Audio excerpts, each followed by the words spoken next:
Broadcast is now starting. All attendees are in listen-only mode.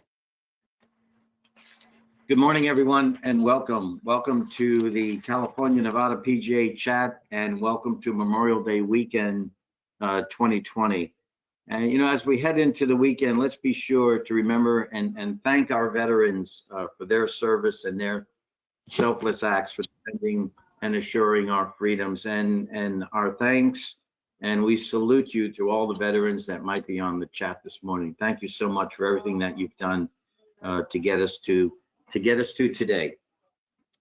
To our speakers, we have Greg Iskander of Littler Mendelson, and Greg will talk to us from an employer's view and some of the things we need to have in place as we head and open our facilities and open our offices.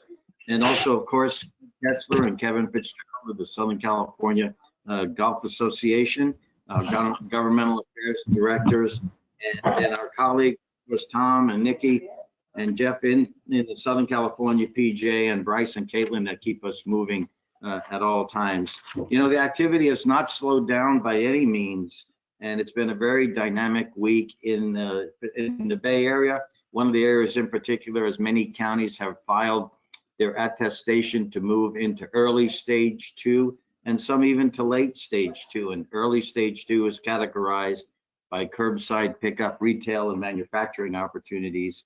And late stage 2 is the restaurant dine-in capabilities, also shopping malls and offices. So this has all happened very, very quickly. And this has all happened very, very quickly and continues to as well. Nevada, the state of Nevada still is in phase 1 of Governor Sisolak's order, but there are many characteristics of phase 1 that are in our phase 2. So there's the casinos are not yet open. Some conversations I've had that may not be that far away, and there are, again, it's very much similarities to our early and late stage 2s in the state of Nevada. So it looks like we're heading into a very, very exciting weekend. And as we've said so many times, let's remember to be responsible as we head into our new freedoms, if you will. A couple of administrative things, and then we'll get to our speakers. We'll bring this up at the end as well. News came out this morning from PGA headquarters that the phase 2 of the Golf Emergency Relief Fund will open on Wednesday. On Wednesday, May 27th, we'll send out a note later today for everyone. Make sure you have that link. Wednesday, May 27th, phase 2 will open. Those are grants up to $3,500. And if you did receive money in phase 1, you're still eligible for money in phase 2 with a cap up to $3,500. It's a 2-step process. So when you receive the link, I recommend you jump in as quickly as you can to set up an account. And then when the applications begin on Wednesday, you can go right to the application as opposed to doing both at the same time. Save a little time, but more importantly, just maybe save a little stress. And then we've got about 40 days left for the online course access for a specialization and certification. So again, we'll remind you to please take advantage of that at the end of the chat as well. So I'd like at this point to turn this over to not only our Northern California PGA section president, Dee Dee Moriarty, but also our birthday girl here on May 27th. Dee Dee? Thanks, Len. It feels like a big birthday party. We've got 120 people on the call, which is fabulous. So I really great that everybody's still calling in. And just hello to you and Tom, and for all you're doing. And Tony, great to see you, my compadre down south. Nikki, Caitlin, Bryce, thanks for keeping us all in order for this. And Craig, great to have you again. I just wanted to say a quick hello and wish you all a safe and socially distanced holiday weekend. The weather's going to be great and warm.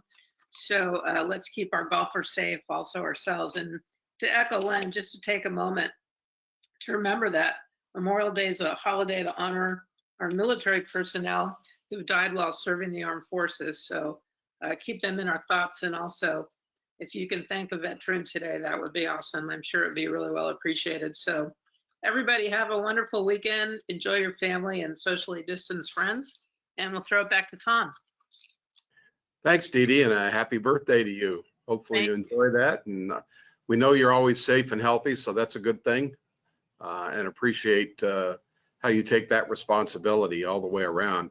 Again, saluting our veterans on this upcoming Memorial Day weekend for their service and continuing service and working for all of us. A lot of things going on still. Again, appreciate, as Dee Dee said, still with well over 100 attendees this morning, which is really, really nice. And that's what keeps us going and providing information, getting open, the responsibilities we have in providing outdoor recreation such as golf, and everyone taking that responsibility. And we appreciate that. Just a couple of things before we get back to Len. Southern California section and through the San Diego chapter. The county of San Diego still is not allowing individual golf instruction. And although many businesses, many activities are getting ready to open this weekend, or be available, I should say, this weekend. And we've been advocating with the health officer, Dr. Wilma Wooten, in regards to getting instruction put back on the mark. And the San Diego chapter PGA professionals have been in an email campaign, so hopefully that will create some sort of opening for golf instruction as we move forward in the county of San Diego, one of the only counties left that, and the only county in Southern California that's not allowing instruction. So, and I know there's still some city by city as well. So we'll continue to work on that, especially as some of the casinos are opening here in Southern California, are getting ready to open, and we'll keep pushing for the golf instruction aspect.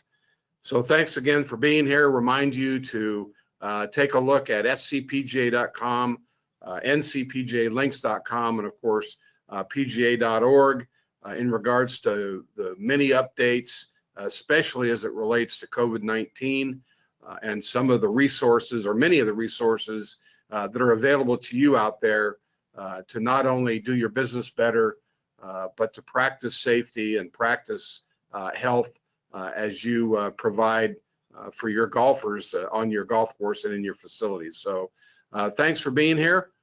Len, have a good program. Okay, thanks so much, Tom. And at this time, I'd like to turn it to Greg Iskander. I've known Greg for many years. Greg is with the national labor firm of Littler Mendelson, and we've got to know each other as he's in the Walnut Creek office. And the topic today will be, Greg, thanks for being with us and sharing your insights with so much that has happened, and our responsibilities as we now return and open our offices and open our facilities. So ladies and gentlemen, I'd like to introduce Greg Eskender. Thank you, Len, appreciate it. Good morning, everyone. As Len mentioned, I'm an attorney. I practice labor and employment law, and we represent, as a firm, many companies throughout the US and of course in California. So what I'm going to discuss today is generally the issues that as clubs and offices we need to be thinking about in reopening and continuing to stay open during the pandemic. So I'm going to go through generally the list of issues to be thinking about, and then we're going to leave some time for question and answers.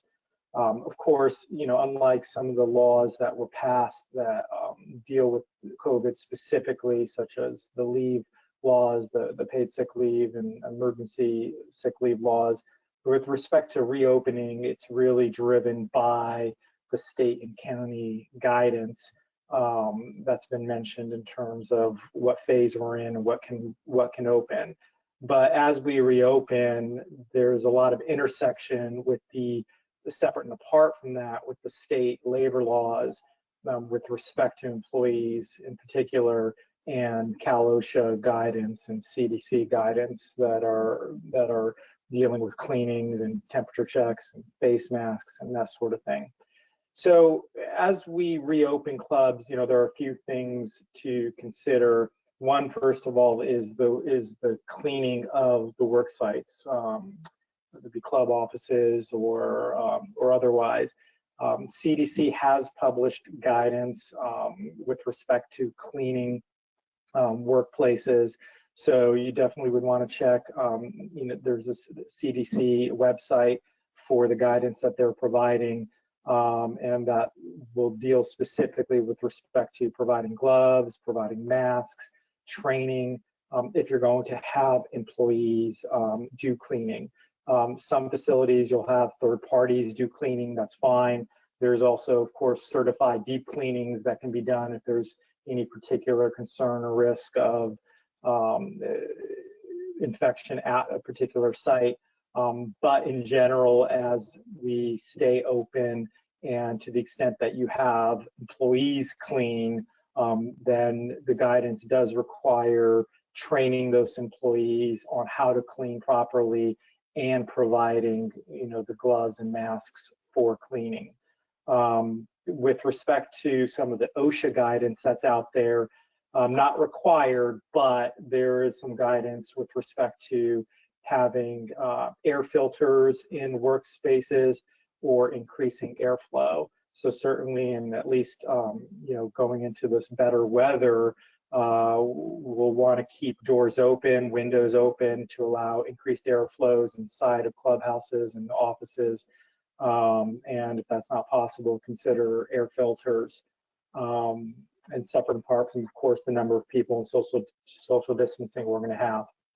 Now, with respect to employees in general, one of the issues that you'll have to consider if a particular site is permitted to be opened is, recalling employees. I suspect at this point, many employees have been recalled, but to the extent that employees haven't been recalled yet, or not all employees have been recalled, if there have been furloughs, is identifying who to recall and in what manner to recall employees to avoid potential discrimination claims. So essentially identifying some neutral business objectives in terms of recalling employees, whether that be by seniority or by particular need, but looking at that and avoiding particular claims. And one thing that we're always focusing on, particularly with COVID, is, are we going to not return employees who are much older than 65 because of the concern of exposure to them? And so particular consideration has to be given to whether you're going to recall or not recall employees who are in that group of higher risk.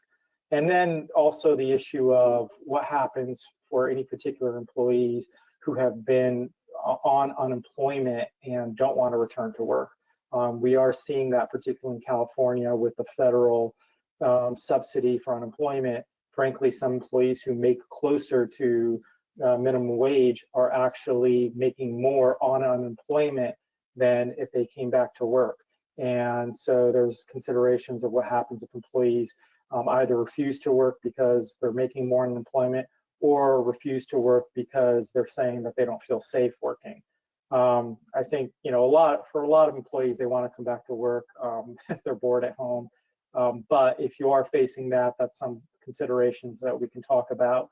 I'll say that with respect to folks who were furloughed temporarily or laid off, and you're recalling employees as you reopen, and if employees are refusing to return to work, one, they technically would not be qualifying for unemployment. Whether or not they still get it or not is a different story, but technically, if you're making work available to them and they're refusing to return to work, they would technically not qualify for unemployment. Secondly, what happens if an employee says, I don't feel safe to return to work? Well, that is ground, assuming that you've qualified to reopen based on the county and state guidance, that would not be sufficient grounds for an employee to continue to be off work.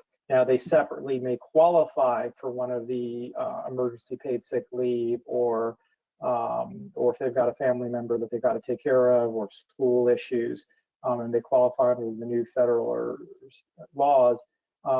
that may be different. But if they don't qualify for that and they're just simply saying they don't want to return to work, you certainly want to ensure employees that you've opened in a way that's safe, that you're complying with state and county guidance and OSHA guidance and CDC guidance. And if you do that, then at the end of the day, you could allow them to remain off work unpaid, but there would be no basis for them to be paid at all.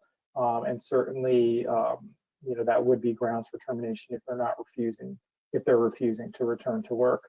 We are advising generally if somebody feels unsafe and doesn't want to return to work, allow them to remain unpaid if you can do without them. But again, there would be no legal requirement to allow them to remain off work. The second thing in returning employees back to work is whether or not compensation or benefits are going to change in any way. To some degree, if clubs are reopening, I think for the most part, most are restoring employees to their former pay and comp. And to the extent that, of course, you've gotten any of the PPP loans and you're using those benefits, you'll want to do that. But to the extent any particular club feels the need to reduce pay or benefits for any particular employee, you'll want to consult with your labor and employment attorney on whether you can do that, what's the minimum or maximum you can do, and whether or not any particular notices need to be re-given. I will say for folks who are, to the extent that anyone was completely laid off, not furloughed, but laid off and being rehired, then you have to consider what rehire paperwork are you going to do. Do you have to do new harassment training? Do you have to do new wage theft notices? Do you have to do all the new hire paperwork? For the most part, we think that no, you don't necessarily need to redo that. But if you have completely terminated someone and you're going to rehire them, the one thing you probably do need to redo is the I-9 paperwork. But otherwise, you don't necessarily need to redo all the paperwork. Though, of course, if you do it, there's nothing wrong with that, and it's certainly safer, but we generally don't think required. The other thing in terms of returning employees to work is whether or not there needs to be any accommodations for people, whether there's going to be what physical changes are going to be to the workplace. Are we going to limit the number of chairs in our clubhouses, in our dining areas, to give more space to folks? Are we going to be putting up any screens at desks where customers or members are going to be interacting with our employees, and are of course limiting how many people come into a office or clubhouse space at any particular time. The other thing, of course, is testing and screening for employees. Are we going to be doing temperature checks for employees who are returning to work? And if we do those temperature checks, are we doing them on site, or are we having employees do temperature checks at home? And what about screenings? Are we going to have employees certify that they don't have a temperature if they're returning to work and that they have not been diagnosed? So those are all considerations for employees. And then if you are doing temperature checks and screenings for employees, whether those are done at home or when they report to work, are those on the clock? The answer to that is generally based on Department of Labor guidance, those don't need to be on the clock, and you could have employees do them at home. If you have employees do it at home, those don't need to be on the clock. But with California specifically and in general, we are recommending that specifically if employees do appear to work and you're doing temperature checks or any type of screening at work, generally those should be on the clock. If you're doing it at home, there's a little more lenience there, but to be safe, we do think there's going to be lawsuits coming out of this. And so we think that generally any screening and temperature checks should be paid or considered to be paid. And then what happens if an employee comes to work and is sick, or if you do a temperature check and they do have a high temperature and you're going to send them home? Is there reporting time pay required there? As you know, in California, if an employee reports to work and is sent home, generally there could be a half of shift, minimum of 2 hours as reporting time pay. Again, we think if an employee does report to sick, does report sick when they've been instructed not to report sick, reporting time pay will not be required. That would be different from a situation where an employee reports to work but is not given work because there's no work available. That's generally when reporting time pay is required. But if somebody reports as sick, of course, if they work for any period of time, you pay them for that. But if they show up, they're sick, you send them home. We do not believe reporting time would be required under that circumstance. And then, of course, finally, you have face coverings. Are you going to provide face coverings? Are you going to have employees bring their own face coverings? If they do, how are those face coverings going to be laundered, and are you going to have to pay for that? Of course, the safest route is to provide face coverings for your employees, but to the extent that they have normal cloth face coverings that can be laundered normally with clothes, then that would be fine, and you could have them do that. But of course, following county guidelines in terms of whether face coverings are required. And then, of course, there is, to comply with social distancing. With respect to employees in particular, are you going to consider staggered breaks? Are you going to consider split shifts? Are you going to consider having designated break areas, limiting gatherings? And as I mentioned before, removing seats or putting up shields. Those are all things to consider with respect to employees in particular. And of course, returning employees back to work, you want to make sure that all the required postings are up in your clubhouses and in the areas where employees work, the break rooms or kitchen areas. You want to make sure that those federal postings that are required are put up. And finally, having a plan in place if someone does get sick at work, you do have an employee who's tested positive. What are you going to do besides self-quarantining? Are you going to do contact tracing?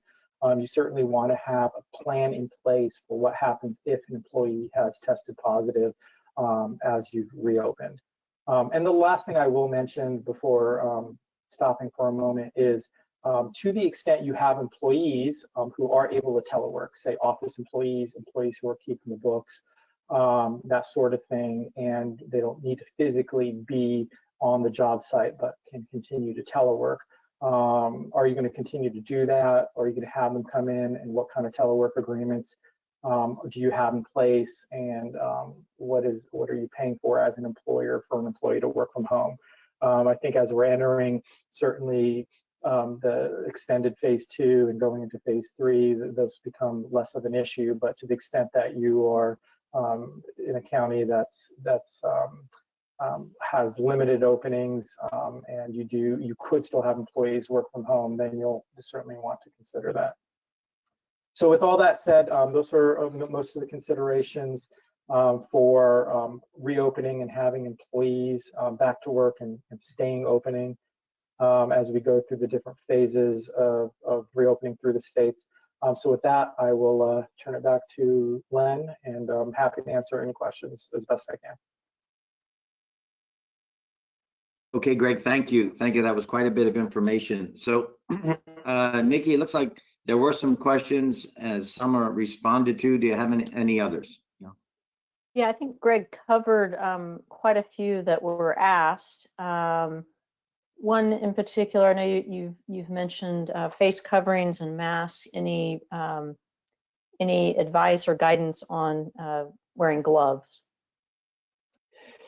Yeah, right now there's no certainly, I think generally following the CDC guidance, not wearing gloves. But I will say from a employment law perspective, and maybe wrapping in some OSHA guidance, gloves generally are not required or recommended, as opposed to washing hands very frequently. So, depending on what the particular employee is doing, certainly to the extent that you have, food service employees, then you'll just want to follow the standard OSHA guidance for food service with respect to those particular employees. To the extent you have employees generally,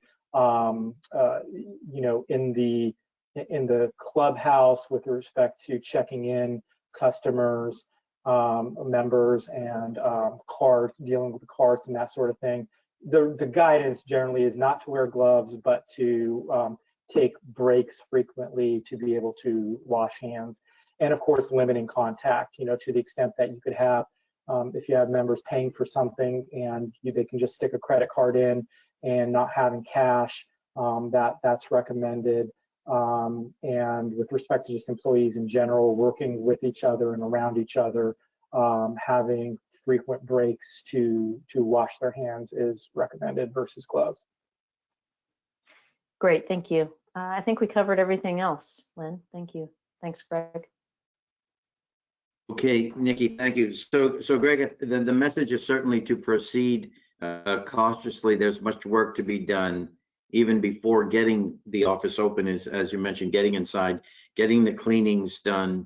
And then if staff is going to do those cleanings, there needs to be training for the staff to make sure that's done properly. So that plan is really key. Greg, the resources, please help me if there are some others. We certainly have the CDC and OSHA, and then the EDD for California. Are there some other resources and websites you would recommend everybody to go to make sure that we have everything that's necessary? No, I think those are the main resources, in addition to, of course, the county health websites and orders that are being posted.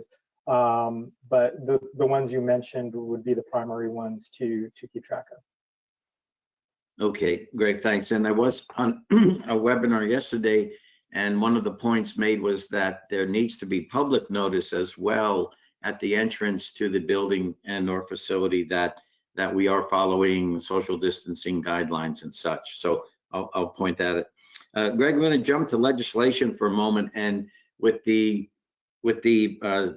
second round of stimulus packages, if you will, that are moving from the House to the Senate, I saw one provision that would actually extend the $600 federal input to the weekly unemployment, and a couple of conditions. One I saw was that it would go on for 13 weeks after President Trump was to remove the national state of emergency, and perhaps even as far out as January of 2021. So any follow-up on that or any further input on that?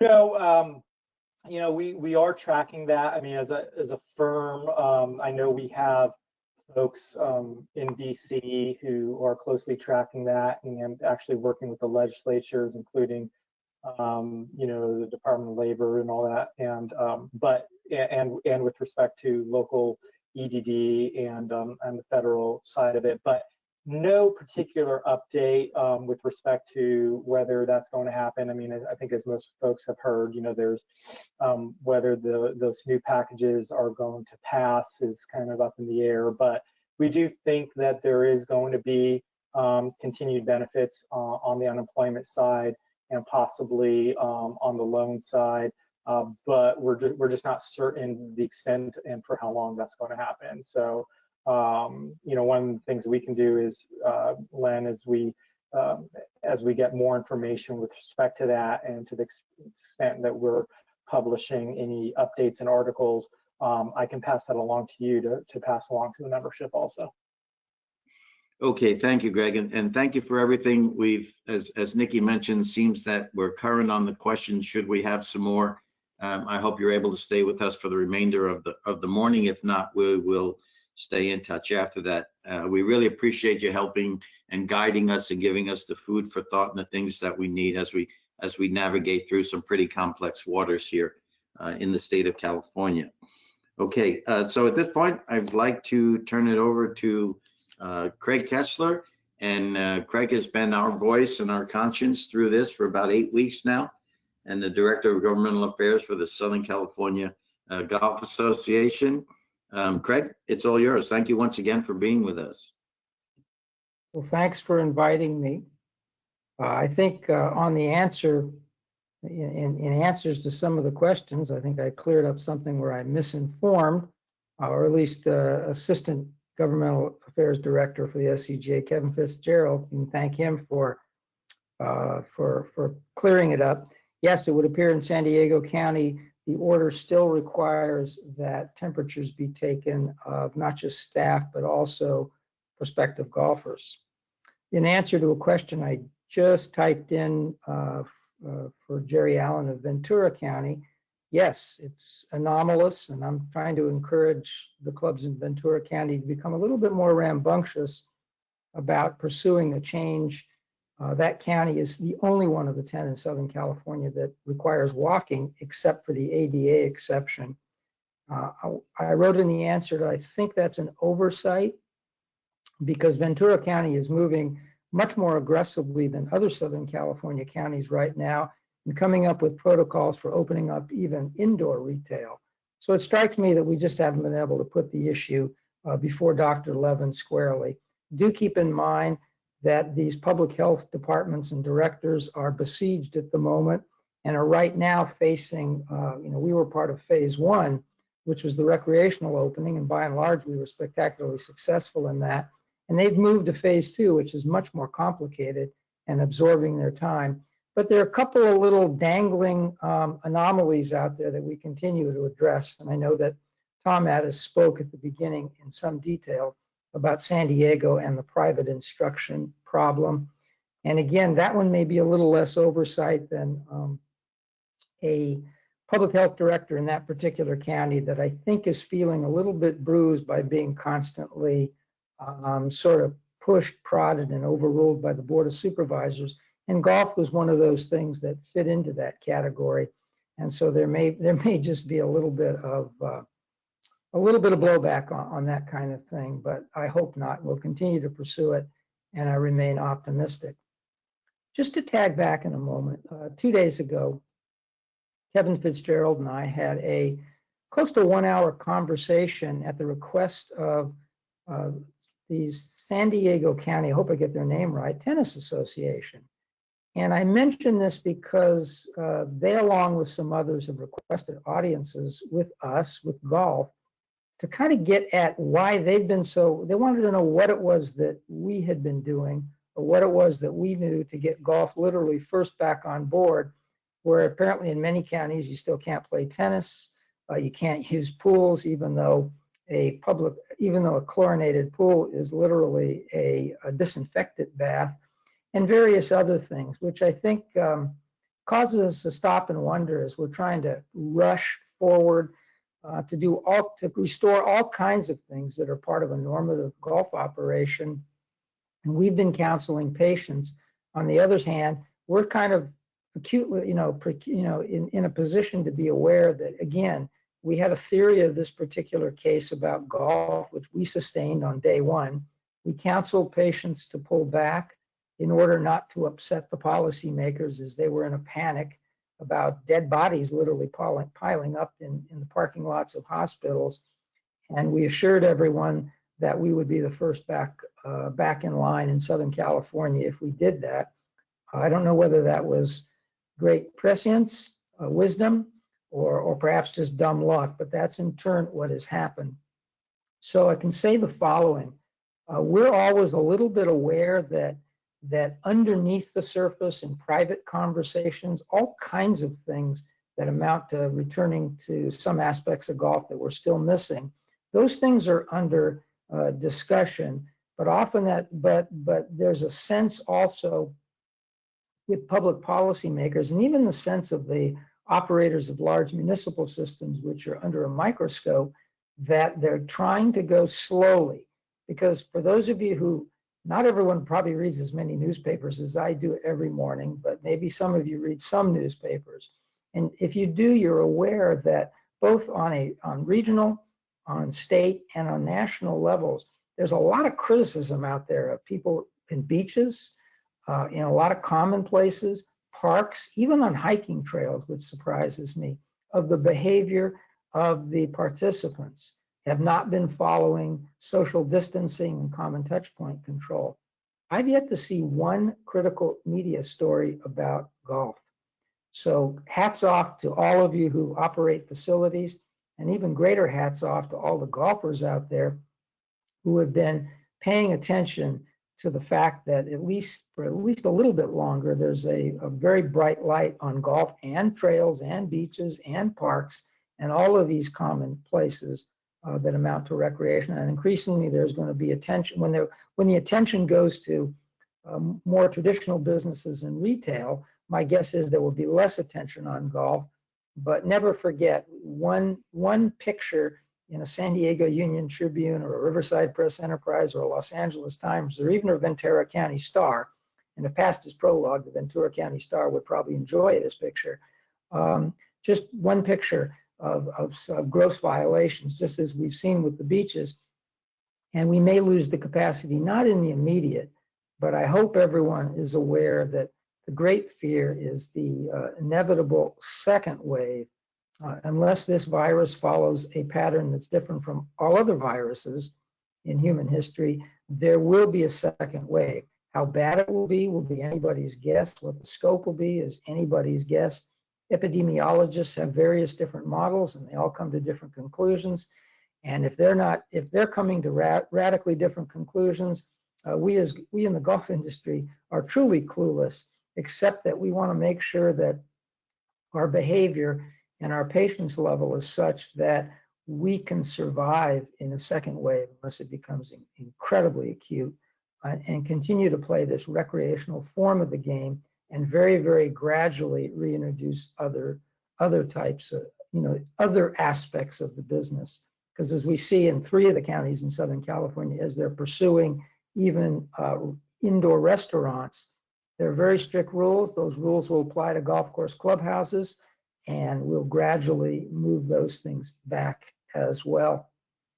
I have a lot less for you today because given the fact that everyone's playing golf, we've those of us who operate in advocacy and government affairs are starting to pivot to the world still moves on, that there are still considerations with independent contractors and workman's compensation and the challenges we know we're going to be facing as we begin to assess the economic impact of COVID-19. And just to give you a little clue on that, the state legislative analyst has now gone to 2 scenarios moving forward in terms of the California economy.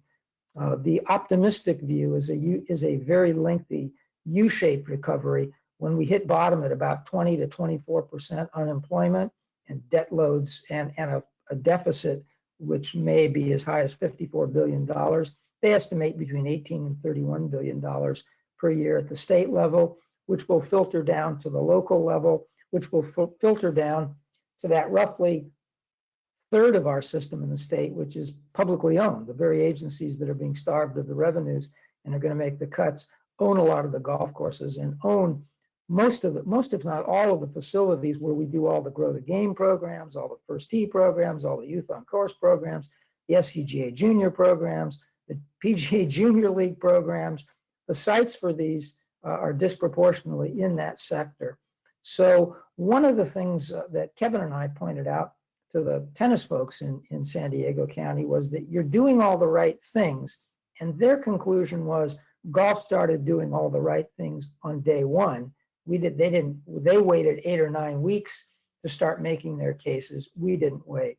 So what I wanted to share with you, and I can't go into a lot of detail, we can see that now that 58 counties are playing golf and everyone knows what it's going to take to keep playing golf, we're starting to focus on how do we get out in front of the challenges we're going to be facing, less COVID-19 specific and much more related to the reality that we're looking at double-digit unemployment in the state of California for an extended period of time. No, it won't be over 20% for a long period, but even most of the models are predicting even a year or more from today of being at 12%. And those numbers echo the numbers that we saw in the Great Recession. And I think everyone on this call knows the damage that was done to the golf industry, well, not just the golf industry, but lots of industries. But again, when you're in an industry which is recreational and which is all about discretionary income, there's no necessity, we get disproportionately dinged along with theme parks and sports venues and travel and tourism. We're not as acutely affected as the airline industry or certainly the cruise ship industry, I wonder about that, or theaters, or anything which requires large groups. We're lucky in that respect, but we're still not going to escape have the consequences of what we're now calling a fairly deep recession. And I think everyone on this call knows that when it comes to public policies, we're not always the darlings of those who are disproportionately affect public policies in the state of California. But one silver lining coming out of this is we position this game entirely from its recreational and health benefits. And by and large, that's the way in which public policymakers looked at us in terms of granting us the ability to be first among the activities restored to our lives. And it's also the way in which the media are increasingly looking at us. They're not looking at us as this from a business point of view, and they're not looking at us from that thing which kills us most in various city halls and halls of administration in the state capitol itself. They're not looking at us as this elite rich man's activity. They're looking at us in a much broader sense in the way that we want them looking at us. And so I think it's important to sustain that and recognize that can be jeopardized, and we'll be the ones that jeopardize it if we go with the wrong messages and the wrong themes moving forward. So let's keep that in mind and recognize that we're trying to get out in front of all these challenges, and they will be challenges. There's no way to sugarcoat that, and coming out the other side. What I will leave before I'll turn it back and see if I've perhaps answered more questions than I raised with what I've shared with you today is that crises, they pose big problems, to be sure, and they pose a lot of problems, and it's going to be tough to deal with. But they also, I think, provide a lot of opportunities. And I'll just share one very small one to get you thinking in that way. In the municipal sector, and I'll speak with Los Angeles County, where I just happen to be more intimately aware and where the demand is highest and the numbers are highest. So this is a very compelling example. Because, for example, the city of LA municipal system came back on board with 12-minute intervals, and most of the county and Long Beach systems and various others cut out their fivesomes and went to foursomes at usually 10-minute intervals.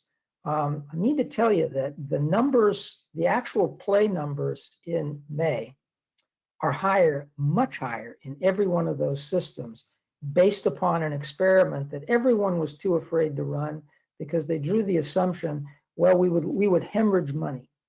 And the opposite's been the case. Yeah, you're losing money on food and beverage and traditional things. And yes, there's a component of what I just described that is part of golf's honeymoon. We were starved so long, the weather is nice, everyone wants to get back to it.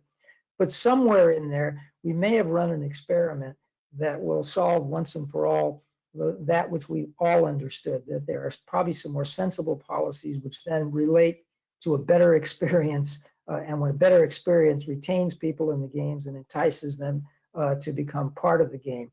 That is at a very small, understandable, visceral level of the kinds of things that could come out of this. I would suggest on a bigger level, the level of cooperation among golf's organizations has been phenomenal. I think also our recognition that, and I'll apologize in advance if this offends anyone, but I've always been intrigued from day one at the notion of waiting for a set of best practices to move. Again, I'm going to echo what those tennis folks in San Diego told us. You golf folks moved from day one. And I think they were right in that. That might have been the smartest thing that we did, was set ourselves up for the future from day one instead of waiting. Because by definition, best practices are always about accumulated wisdom, accumulated experience. What works best? We know what doesn't work, we know what does work, and we put it together. We do this all the time, and it's a very smart thing to do. I do it. But when you're facing something that no one listening to this call has ever faced, because there's literally nobody, well, actually there are a handful of persons who were babies during the Spanish flu, but then again, the golf industry was a baby as well at the time. So we're trying to cope with something on an ad hoc basis, and by definition, just recognizing that and not waiting to move. Again, I'll point out that that's a lesson that I certainly learned here, that it was the better part of wisdom to move that way than to wait for something I know we all seek in life order and consistency and best practices and all those things, and that's a very smart way to operate. I happen to be a devotee of prescriptive prejudice as a way of life, but understand that there are times in emergencies when that luxury is simply not there, and you have to use all your accumulated wisdom and experience to basically understand that you're going to have to invent it as you go along, and you're going to have to change your invention every day. And as I told a lot of persons in the media who want a little bit of order out of this, keep in mind that because this was a county by county restoration, the golf profile in every county is different. The personalities in that profile are different. The politics are different. The elected leaders are different. The persons who work in bureaucracies are different. The levels of trust, relationship, connection are different, and different persons within those different avenues have different relationships. So what I just described is something which is not at all amenable to a top-down or one.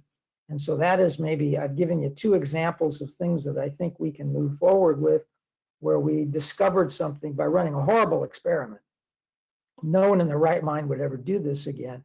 But at a very micro level, I think we discovered something about better practices in the public sector, about a better player experience. And you can make more money while doing that.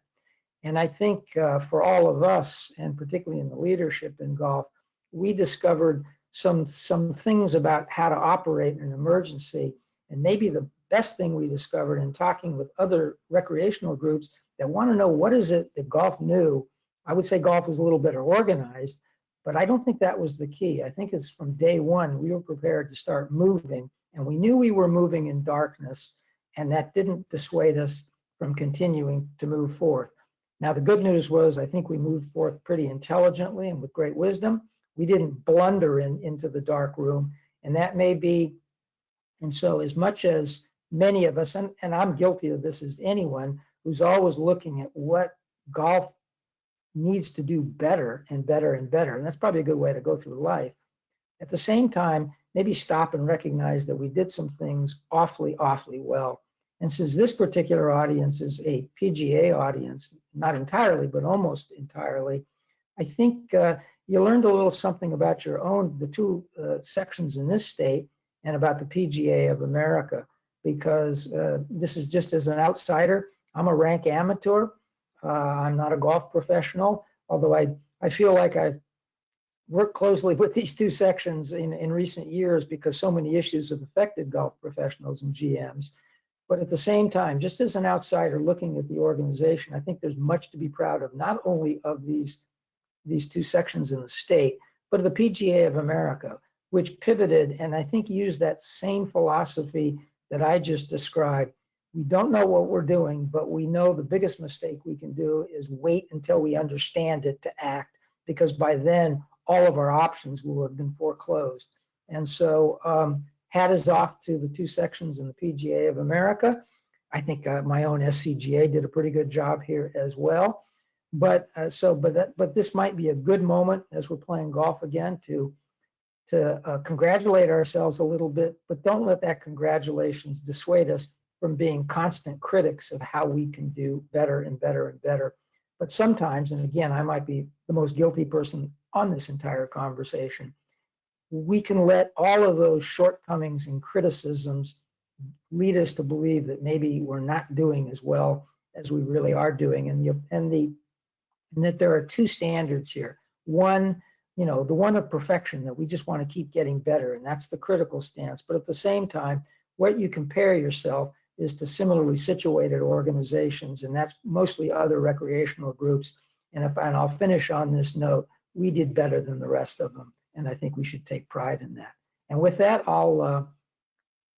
with any luck, I didn't offend anybody, and with any luck, I didn't raise more questions than I answered in that presentation.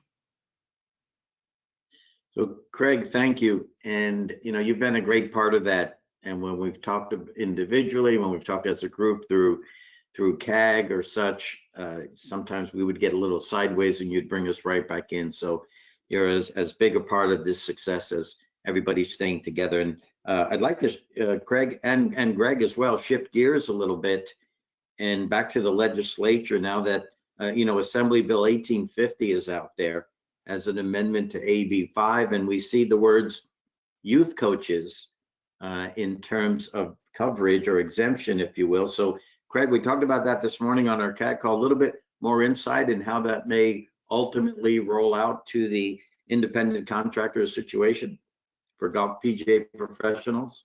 Yeah, I think everyone on this call knows that we achieved a substantial measure of relief for independent contracting PGA professionals in the business to business for professional services exemption. But it wasn't perfect.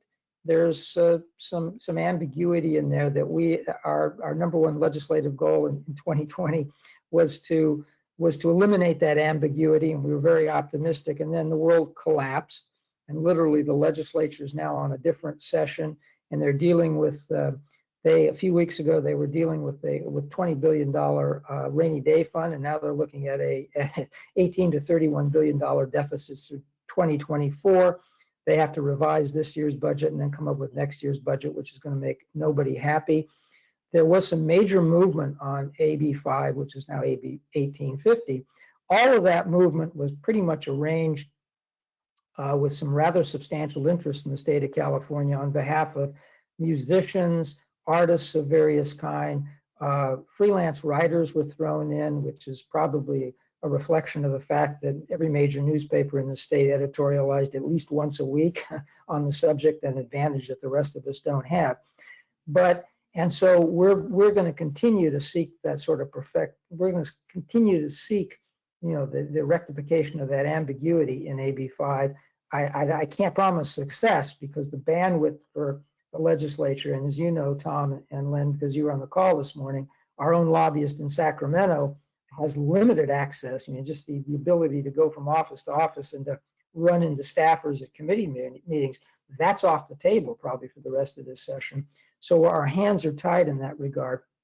But interestingly, as part of the most recent amendments and part of this for the entertainment industry, was an exception specifically carved out for those who do coaching for youth programs under the age of 18, obviously. Now, whether it's these two sections, I know SCGA and NCGA have substantial programs, and First Tee has programs at which the business model had always been to have those coaches, in essence, independent contractors, because many of these programs are, I don't want to call them charitable programs, but the money, they're not business propositions. They're literally organizations that we all put together and then seek contributions for in order to grow and sustain the game.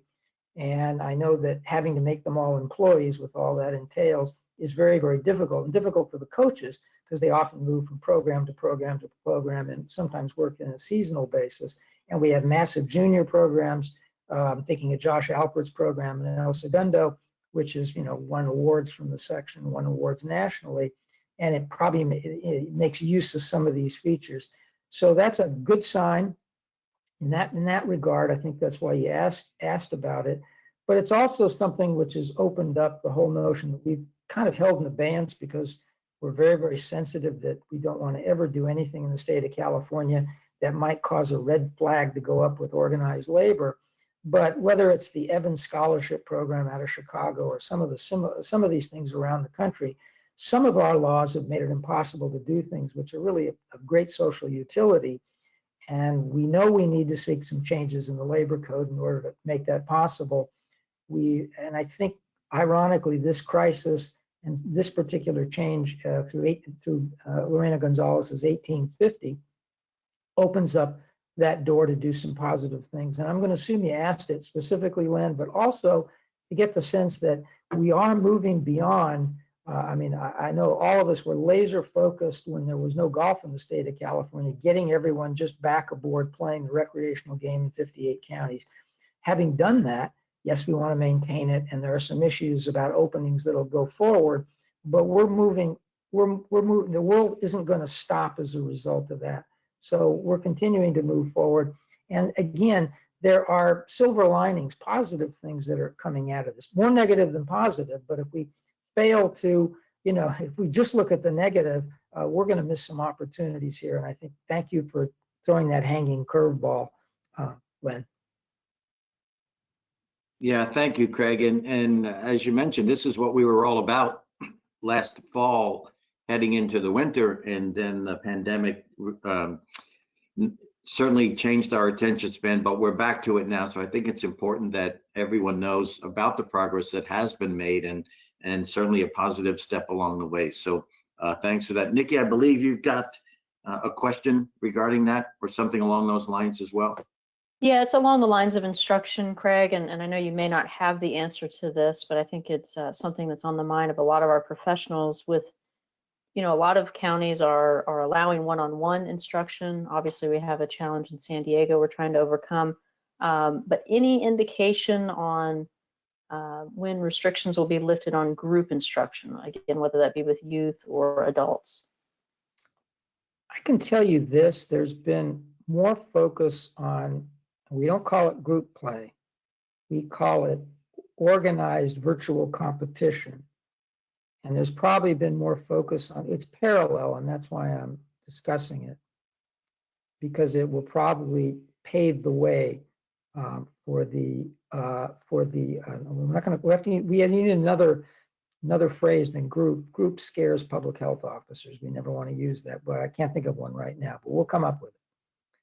And that is because there are so many men's, women's, senior golf clubs and groups at municipal facilities in particular that right now you cannot access the golf courses that way. But I think that's coming. And just keep in mind, always go back. Everyone wants to know, well, what is the rule? And that's a good thing to know when you go out to play golf. But always go back and think about the rationale behind those rules. And it's always two things. It's social distancing, and the second one we tend to forget, common touch point control. So a men's or women's club activity, or even within a private club, something like that, which is organized, if it looks and feel, if it has the exact same look and feel in reality of the play as it exists, as it's permitted right now, which is just random play, yet it can be a competition, and there are tools that are electronic. You just can't have any of the social aspects, you can't have scoreboards and those kinds of things, but then it's going to be permitted, and it's already being discussed. And I think very wisely, those systems are holding back a little bit until they get, this has been the pattern throughout. As soon as they get a sense that all is well, everyone's following the rules and the media are treating us well, then they move in these directions. I think that will come first, but this is a way of, but I think what you're discussing in terms of instruction is it can piggyback that. So if the group instruction, we'll come up with another word, can manage social distancing while doing it, and at the same time eliminate all concerns about common touch point control. And that's going to be up to the golf industry to propose something that can credibly purport to accomplish that and then be able to be enforced. I think that will be the timing. My experience has always been that the timing is faster on all of these things than I would have predicted. I hope that remains true. Whether it does or not, I don't know, but that's an encouraging aspect of my experience so far. So I think my answer was, when you see a little movement, and we're already seeing it on what I just described, they may not be calling it that, but that's what it amounts to. Then I think it's up probably, and again, the pros on this call know how they would structure that certainly better than I do.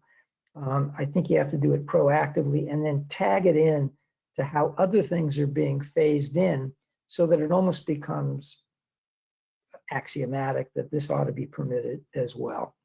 Most of the public health officers are pretty reasonable.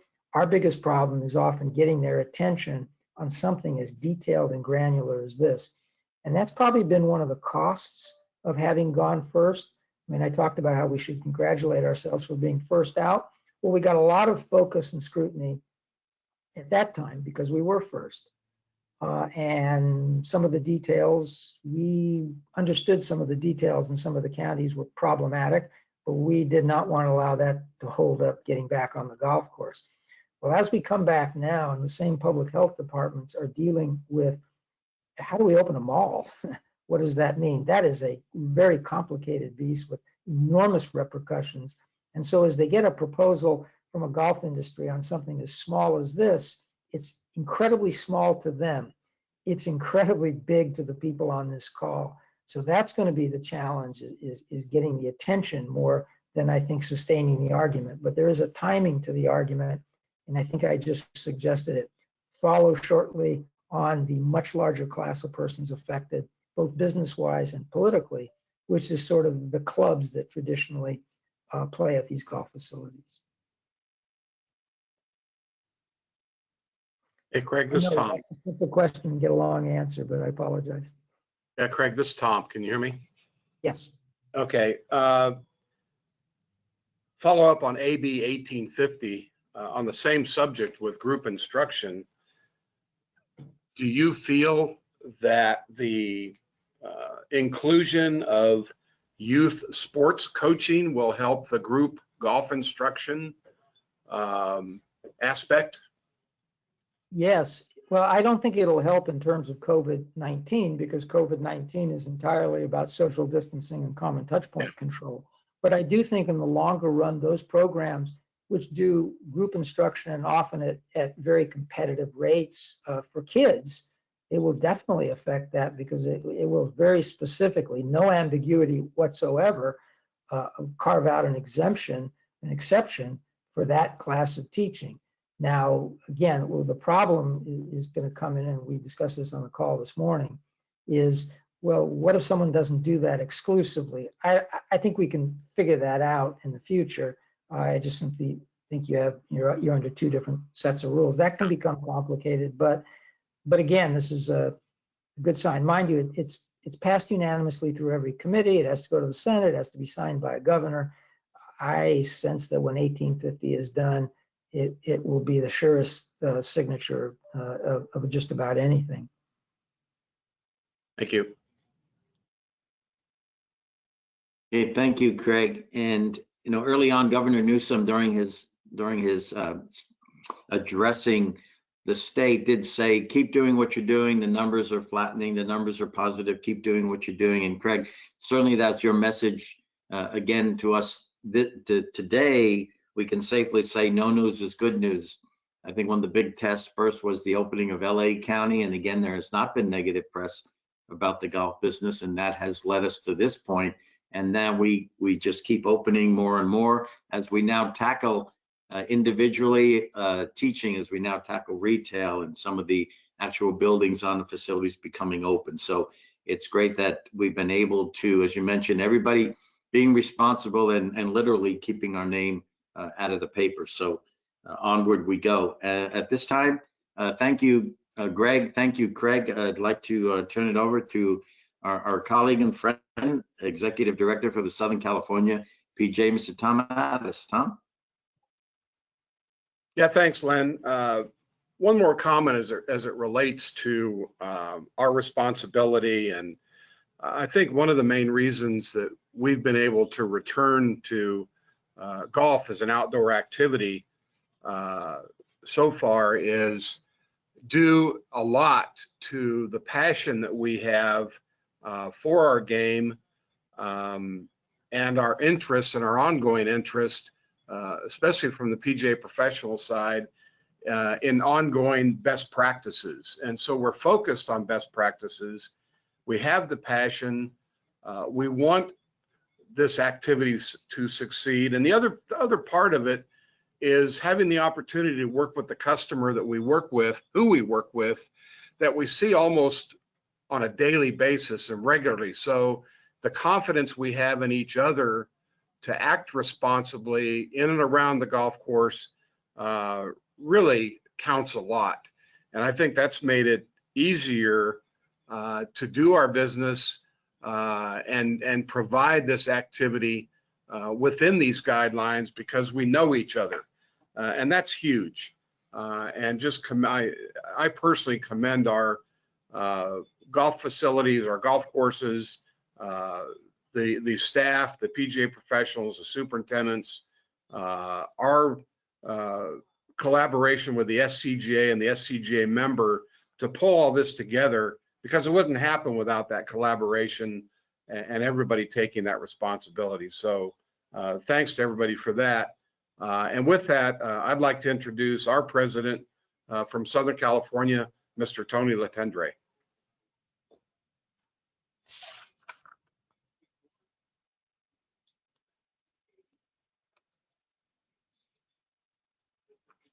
Tony said he might have to leave, and maybe he has. So if Tony gets back before we sign off, we appreciate your time. We're going to schedule another one of these California Nevada chats for next week.